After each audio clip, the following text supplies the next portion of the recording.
Tunaanza movie hii, tunamwona Udogo anakimbia. Anamfuata huyu jamaa ambaye anaitwa Laurent. Yupo hapa kama mwanafunzi, maana bado anajifunza kushona. Dogo anafika na kusema, "Kaka Laurent, mpenzi wako Annabel anasafiri na gari tayari limeshakuja kuachukua." Jamaa kashtuka na kuuliza, "Unasemaje? Anasafiri?" Dogo akajibu, "Ndio." Hao wakatoka nduki. Huyu hapa ndo Annabel na kwao wanamuita Bella. Hataki kabisa kusafiri na kwenda Lagos.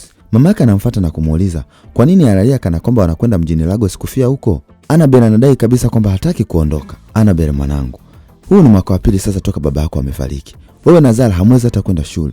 Siwezi kuwahudumia. Kwani tutaishije? Acha twende huko Lagos ambapo kuna ndugu zako wamekubali kutusaidia." Kubali mwanangu. Annabel akajibu, "Lakini leo ndio anatusaidia mama. Na mambo yatakuwa mazuri. Hebu tumuvumilie."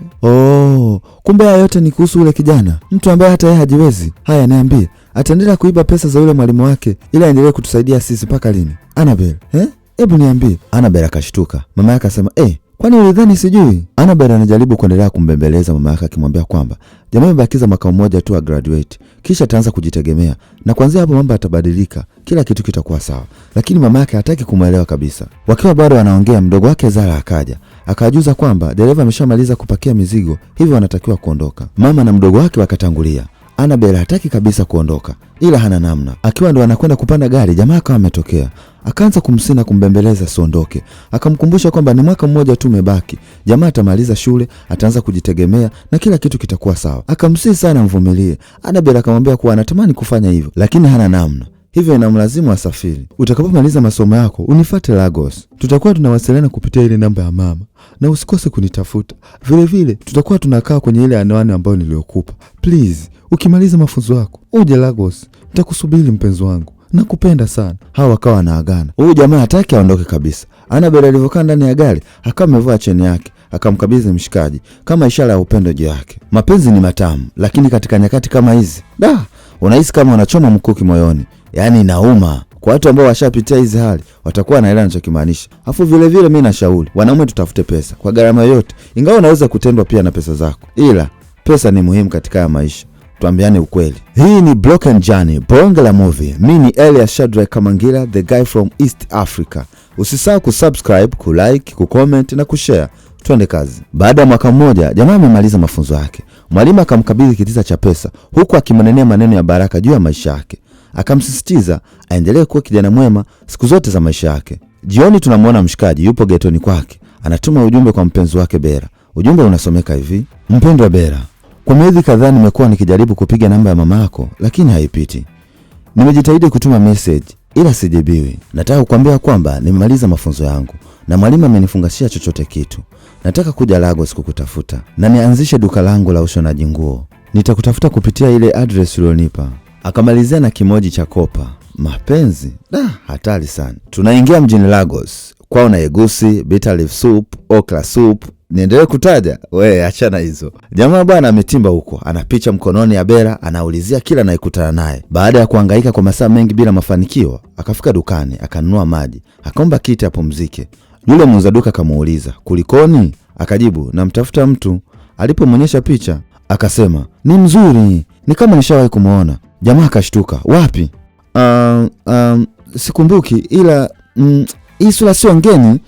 Jamaa akajua hapa napigwa tu. Yule muuza duka akasema kwamba kama amepotea ripoti polisi wamsaidie kumtafuta. Jamaa akasema, "Hapana, ni mpenzi wangu, namtafuta sana. Nimeenda hadi alikokuwa anakaa, ila wameniambia kwamba haishi tena pale. Wanadai nitafutie sehemu ambayo inaitwa Mbega. Utakuwa unapajua?" Basi yule muuza duka akawa amemwelekeza sehemu hiyo. Yule jamaa huyo akaondoka zake. Jamaa amehangaika kutwa nzima mpaka giza linaanza kutanda. Ikabidi apande bajaji. Bahati mbaya kumbe ameingia mkenge. Bajaji aliyopanda ni ya vibaka. Jamaa alipoona safari ni ndefu akauliza, "Jamani, mbona hatufiki?"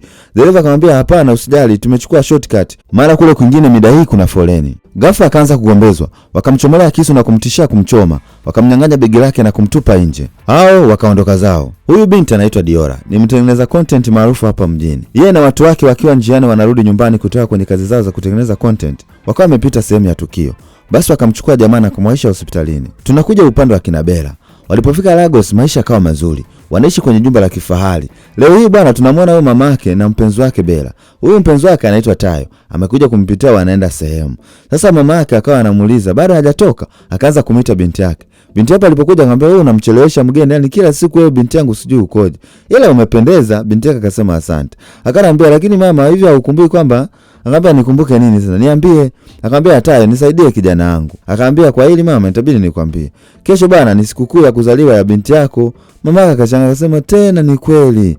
Basi wao wakawa wametoka kwenda kujiandaa na sherehe. Akamwambia, mama zawadi zangu nazihitaji. Jamaa akamwambia, wala mama usijali, kila kitu nitagharamia mimi. Akamshukuru sana, wakawa wameondoka zao. Huku tunamwona jamaa yupo hospitalini. Diola kaja kumuona. Nesa akamtambulisha kumwambia kwamba huyu ndio aliyekuleta. Sikia, sijaja hapa ili unishukuru.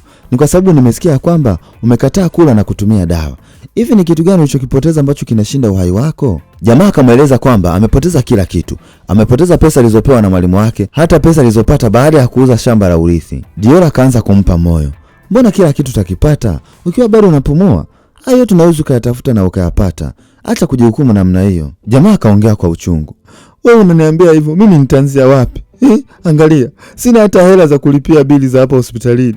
Nimenyang'anywa kila kitu, nimepoteza kila kitu. Hata mtu niliyekuja kumtafuta nimemkosa. Sasa mimi nitafanyaje? Hapo kwanza mimi nitaenda wapi? Wewe unaniambia mimi sioni pa kwenda kabisa. Dora akamjuza kwamba bili za hospitalini zishalipiwa, yani asijali kuhusu hilo. Basi kama atakubali kushare story yake, atamsaidia kumtafuta mtu huyo. Kwa kina Bella wanasherehekea kwa furaha wakimwimbia, watu wana furaha na shangwe. Hajui kama jamaa yuko hapa mjini anateseka, anahangaika huko akimtafuta. Wao tu ni kucheza muziki kama kawa, yani wanaenjoy tu. Haya maisha hatari sana. Tunarudi huku kwa mshikaji. Diola leo kaja na watu wake ili jamaa atengeneze video, aeleze kila kitu kilichompata na mtu anayemtafuta. Diola anampa maelekezo, wakaanza kurekodi. Basi jamaa kaanza na kujitambulisha, kusema anapotokea, majina yake, akaeleza jinsi gani alivyomtafuta bila mafanikio na jinsi alivyoibiwa. Kwa kuwa jamaa alikuwa live, watu huko kwenye mtandao wana like na kucomment, wengine wakimwonea huruma. Unajua kila mtu anakuaga na mawazo yake. Mdo wake mtu kamuona, kamwambia, dada, mbona unaongelewa huku? Akamwambia, wewe usinichoche na mambo yako ya kijinga ya mtandaoni, wewe na kujua tabia zako. Akamwambia, hapana, angalia, yule mpenzi wako anakutafuta, chukua simu utizame. Alipotizama Aisha hakufurahia. Na haya maisha hatari. Jamaa alipomaliza, Diola akamwambia, ikiwa bado anakupenda atakutafuta kwa huu ujumbe, alafu umeongea vizuri, ujue nimehisi wewe ni mwigizaji. Jamaa akamwambia, hapana, mimi ni maskini tu, fundi cherehani anayetafuta penzi lake. Jamaa na maisha bana. Jamaa anatia unyonge sana. Aisee hatari. Bella yeye huko anahangaika. Anasema kwamba jamaa anataka kuja kumharibia jina. Yaani anataka kuchafua brand yake aliyotengeneza kwa miaka mingi sana. Unaona bwana, hata kujali kusikia jamaa alipitwa na mateso. Yeye anachodai tu ni brand yake. Mama yake na dada yake wakamwambia, wewe usipotoka na kuongea chochote, jamaa story yake itapuuzwa. Hakuna yote ataamini. Watajua ni wale watu wanatafuta lishe. Wale watu wanatafuta ugali. Wewe mpotezee tu. Muda kidogo video ikaanza kutrend. Diola akamwambia, unaonaje tufanye kama series? Yaani naweza kusaidia pia na ukapata kipato. Jamaa akasema, hapana, nimefanya hivi kwa ajili ya kumtafuta. Sidhani kama atafurahia mimi nikiendelea kutengeneza video za kumuongelea. Bado nampenda, sitaki kumfanya ajisikie vibaya. Sitaki kumkasirisha mpenzi wangu. Diola akamwambia, hapana, sio vibaya. Tutengeneze pesa na utakuwa umefanya kitu kizuri. Maana utakuwa umeoa ndege wawili kwa jiwe moja. Utakuwa umepata pesa, pia umekutana na mpenzi wako. Jamaa akagoma. Diola akambembeleza hadi akamwambia, tufanye mkataba, niwe nakupa pasenti kadhaa. Jamaa akakataa kabisa. Diola akawa amekasirika na kuondoka zake. Baada ya siku 10 bila mafanikio, Diola akamtafutia kazi ya kawash. Diola akachukua watu wake, wakawa wamemkuta kazini kumfanyia interview.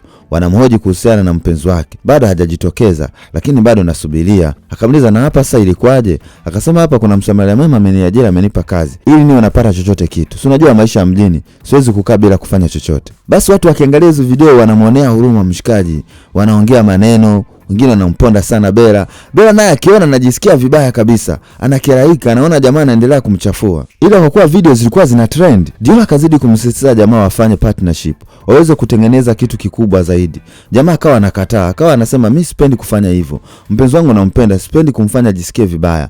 Kama ataona, atanitafuta tu, najua bado ananipenda. Diola akaendelea kumforce. Jamaa akamwambia, wewe unajali tu content zako. Hata unaonekana hujui chochote kuhusu mapenzi. Wewe hujawahi kupendwa.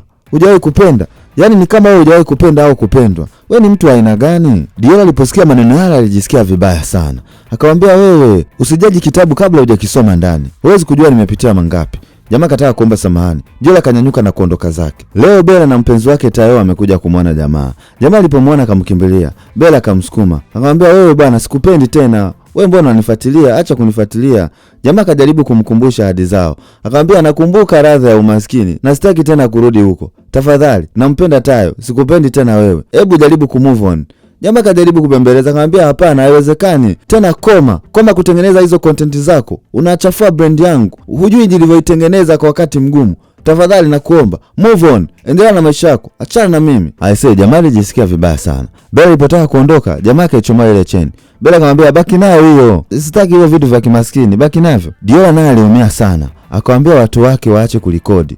Yaani huku watu wanaongea vibaya sehemu ya comment, wanamtukana. Wengine wanamshauri jamaa muoe Diola, wengine wanasema binti kaona pesa, wengine wanasema toa sampampa. Yaani huku sehemu ya comment huku maneno jamaa kawa anatukana, wengine wanamwonea huruma binadamu. Hatari sana. Kitendo cha jamaa kukataliwa kilimuumiza sana Diola. Akawa amemchukua na kumpeleka kwake. Wakaanza kunywa ili apoteze mawazo. Akaanza kumhadithia story, akamwambia nami niliumizwa, niliachwa siku moja kabla ya ndoa yangu. Ndio maana nilikuwa najaribu kukusaidia ili kumpata mpenzi wako, maana najua maumivu ya kutendwa. Sasa wewe uliniumiza kipindi uliponiambia kwamba sijui kupenda wala kutendwa. Ndio maana niliumia sana.